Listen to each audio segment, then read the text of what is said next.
En tout cas, ministre Sengeli, yeyo, ceux qui bazali ata 5 na RDC, mboka na biso ko changer. Muto ya Sengeli azalande yeyo, azoko babisika nyonso na fefo, azolanda likambo nyonso, justice yango evandiawa. Tozoluka batu lokola bango, nzamba sunga, apesa ye longue via sala musala ndenge Sengeli.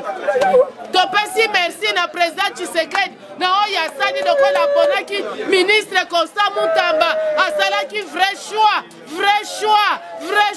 azo répondre na ba dossier nyonso yemo kwa zokoma soki amoni clarté atuni ba avocat amoni clarté yemo kwa nyati atuni nzaba zwa lokum tomotombele longue vie elimo santu ekambaye asala musala kitoko eloko na osenga te na sengi yo kaka merci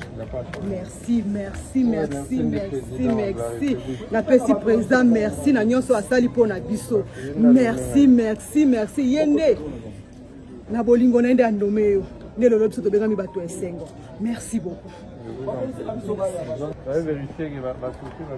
Mesdames et messieurs, je vous confirme que la première audience du procès intenté par la République démocratique du Congo contre le Rwanda a bel et bien eu lieu le 26 septembre 2024 devant la Cour de justice des États de l'EAC à Arusha. Notez que ce procès hautement historique fait partie d'une série de procédures judiciaires internationales initiées par son Excellence, Monsieur le Président de la République, chef de l'État, Félix Tshisekedi Tshilombo, contre la malice de M. Paul Kagame, le Rwanda et leurs complices, notamment devant la Cour africaine des droits de l'homme et des peuples, devant la Cour de justice des États d'Afrique de l'Est et devant la Cour pénale internationale ainsi que devant d'autres instances internationales dont nous vous parlerons dans les mois qui viennent selon les instructions et directives de son Excellence, Madame la Première ministre, chef du gouvernement, Judith Suminwa, qui suit pas à pas la manière dont le ministre d'État, ministre de la Justice et garde de Sceaux, le vice-ministre de la Justice et contentieux international et les avocats travaillons. Bientôt, toutes ces initiatives vont pleuvoir sur M.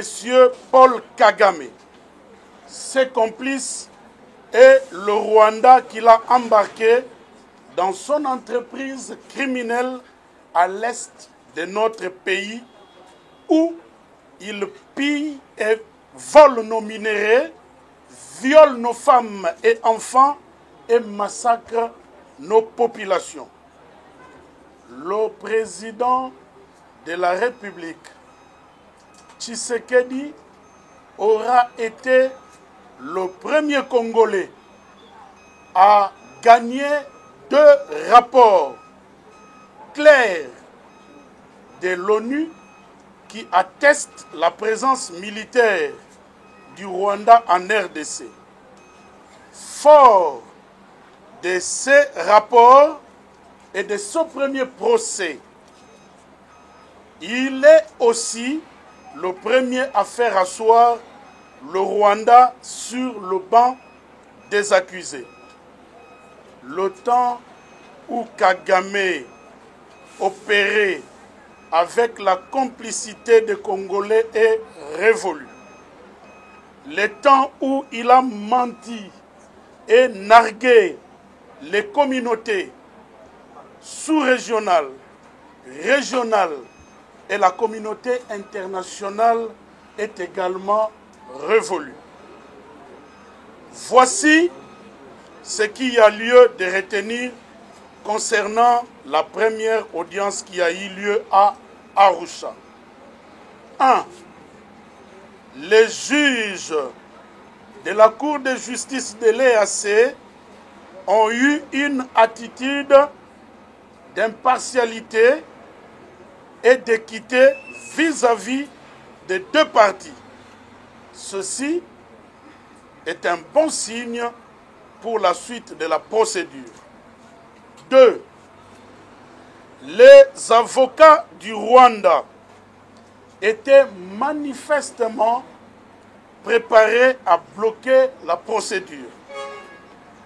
Leur ligne principale de défense était notamment le rejet de tous les dossiers, tous les documents en français, notamment la procuration des avocats et les rapports des Nations Unies qui confirment la présence militaire du Rwanda en RDC. De là, ils ont postulé l'anéantissement total de la procédure, en commençant par demander à la Cour de ne pas permettre aux avocats de la RDC de prendre la parole car leur procuration posait problème.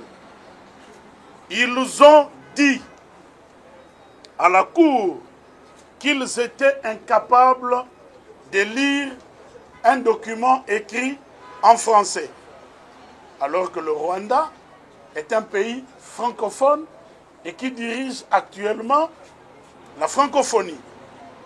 3. La Cour a demandé à toutes les deux parties, donc aux avocats, de plaider. À charge pour la RDC d'introduire dans un délai de 24 heures la procuration des avocats établis en anglais. Devoir que nous avons déjà rempli. 4.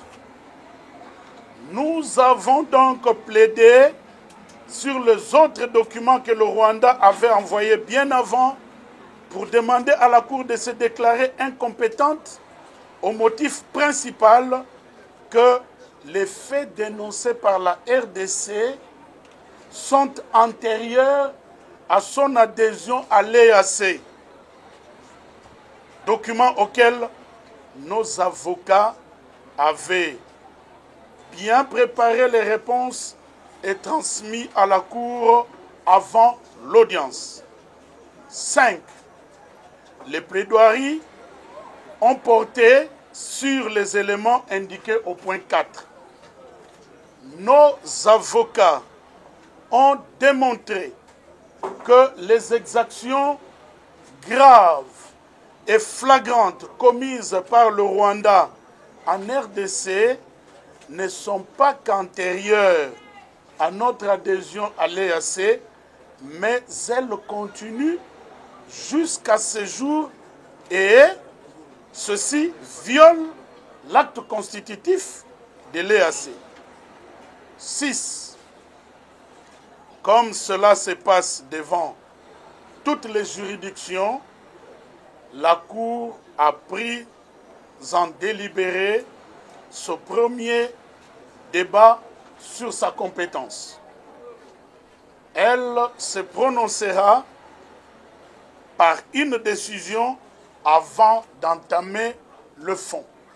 Donc nous attendons la décision de la Cour sur le premier débat. Tel est le résumé de la première audience du procès RDC Rwanda. C'est ici les lieux pour le gouvernement de la République de demander à tout notre peuple de soutenir le combat que le président de la République, garant de la nation, mène contre le Rwanda dans les fronts militaire, diplomatique et maintenant judiciaire. Je vous remercie.